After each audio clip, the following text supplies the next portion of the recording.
Today I want to talk about the DJI Pocket 3. I originally bought it as a behind-the-scenes camera, but I actually used it for a few shots on a real campaign. I want to talk through my experience and what I think are the best camera settings, and then talk through ways that I think that this could be used practically on real sets. Just so we're on the same page, I bought this unit with my own money and no one's paying me to make this.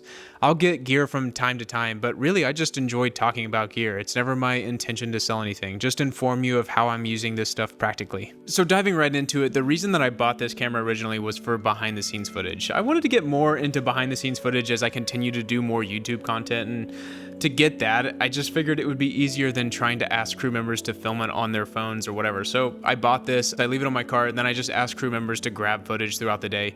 So that's where a lot of that footage is coming from. Something that I love about this is how quick and easy it is to record. It does a quick calibration, and then after the card initializes, it's ready to record. When I first got the camera, I was recording in D-Log-M, and I think it's a good profile and it's fine. They have a nice Rec 709 conversion LUT, but what's tricky is DJI hasn't released the color profile for D-Log-M, so a lot of the editing softwares don't know exactly how to interpret that footage. But what DJI does include is HLG. Now HLG is standard, and in DaVinci Resolve you can do a color space transform from HLG to whatever color space you want to work in. Since switching to the HLG workflow, I've been really impressed with how clean and how good of an image you can get from this camera and this sensor. Now the camera does have denoise and sharpening built in, and it's turned on by default.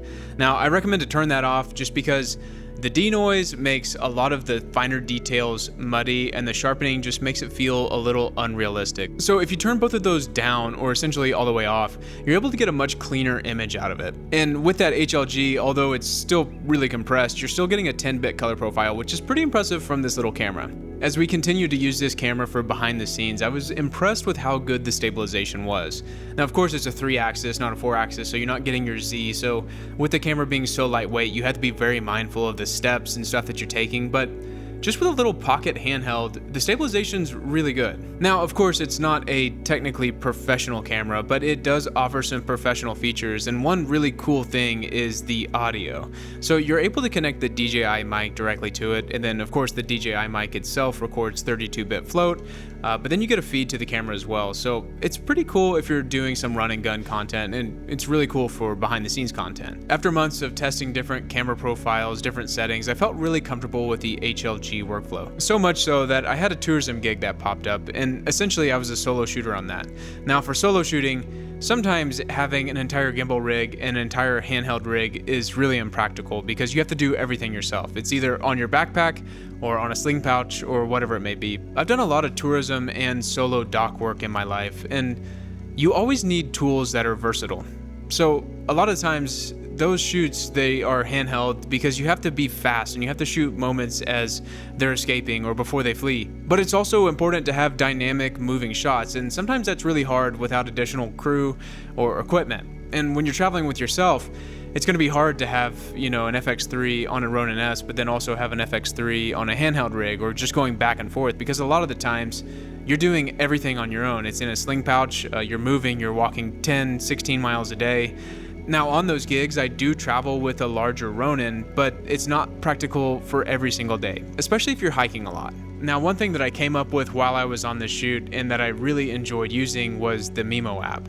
So whenever you pair this camera with their native Mimo app, you're able to get subject tracking. Now, I paired the Mimo app and the camera with a long selfie stick, so I essentially had a portable jib with me, which was really cool to get some fun dynamic shots while I was out in the field, and again, it was just myself in a backpack. Now on to some things that I don't love about the camera.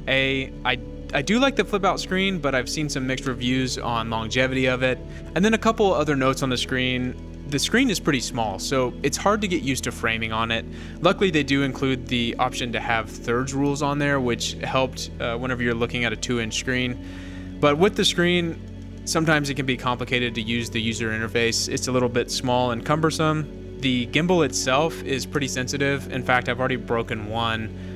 If you drop them too hard, they essentially bend, and so it's no fault of it. It's just kind of what you get whenever you get into a territory of a micro portable gimbal. But this one itself has been dropped. It can survive some small falls, but they're not necessarily toughest cameras around, so you have to be very careful, even though they're still pocket sized. Lastly, I want to talk through a few accessories that I've found for this camera that I really like. The first being the Hafoco, I hope I'm saying that right, magnetic mount. Essentially, it's a magnet mount that you can stick anywhere that has a magnetic surface that's flat. It's got a 1/4 inch with locking pins. It's a quick disconnect. And then it's got a right angle USB-C on the back. So that's a pretty cool one.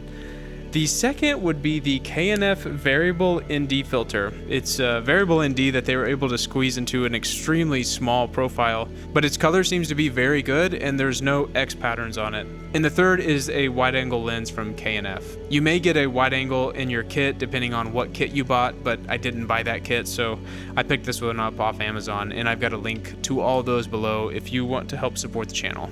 But overall, who do I think that this camera is for? I think that it's phenomenal if you're wanting to get behind the scenes footage. I think that it would be great for solo shooters that are wanting to get quick gimbal shots. I think that it's great if you do a lot of live events and you just want a fast, wide, sweeping shot. I think that that's where this camera really fits in. I don't think that it's replacing larger gimbal units anytime soon, but I think that it fills a small void that was probably in the market. So while it has its limitations, I think that it's a worthy addition for a lot of filmmakers' kits, especially those that need a compact solution. I'm sharing my journey and what I've learned along the way. If you want to continue growing together, consider subscribing. This is just at the beginning of the conversation.